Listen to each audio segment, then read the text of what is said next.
मागच्या विधानसभेमध्ये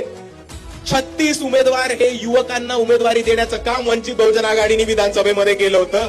आणि ह्याच महानगरपालिकेच्या निवडणुकीमध्ये 50% जास्त उमेदवारी ही युवकांना देण्याचं काम वंचित बहुजन आघाडीने केले आणि त्यातले एक आपल्या सर्वांसमोर उभे पण आहे. 24 वर्षाचे उमेदवार हे वंचित बहुजन आघाडीने उभे करण्याचा प्रयत्न केला आणि मागच्या नगरपालिका, नगर परिषद आणि नगरपंचायतीच्या निवडणुकीमध्ये आपण जर बघितलं तर वंचित बहुजन आघाडीला खूप मोठं यश आलेलं आपल्याला दिसतं. पण त्याच्या मागे पण समजून घ्या, इथं वरती फोटो लागला अरुण आपा जाधव, कोल्हाटी समाज नगरसेवक झाले, कांधार मधनं वैदू समाज,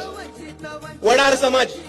या समाजाचे ज्यांची इकडचे प्रस्थापित गिनती पण नव्हते करत, अशा समाजांना फक्त तिकीट द्यायचं काम नाही केलं बाळासाहेबांनी, तर त्यांना तिकीट दिलं, त्यांना ताकद दिली, त्यांना बळ दिला, त्यांच्या मागे ही कार्यकर्त्यांची फौज उभी केली आणि त्यांना निवडून देऊन आणून आज एक वैदू समाजाचा, एक कोल्हाटी समाजाचा, एक वडार समाजाचा जर नगरसेवक निवडून आला असेल तर ते फक्त आणि फक्त बाळासाहेब आंबेडकर आणि वंचित बहुजन आघाडीच्या ताकदीमुळे झालं. आणि मित्रांनो,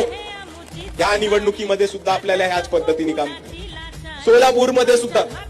वडार समाजाला, कैकाडी समाजाला, मायक्रो ओबीसी समाजाला, मुसलमान समाजाला, लिंगायत समाजाला, धनगर समाजाला तिकीट देण्याचं काम हे वंचित बहुजन आघाडीने केलंय. आणि मी तमाम वंचित बहुजन समाजांना एवढीच विनंती करतो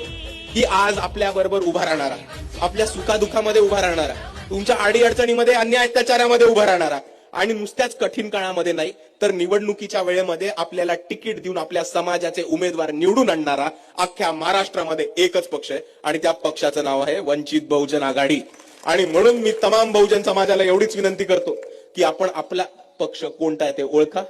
आणि या शामिल व्हा. या पक्षाचे दरवाजे आपल्यासाठी कायम स्वरूपी उभे आहेत.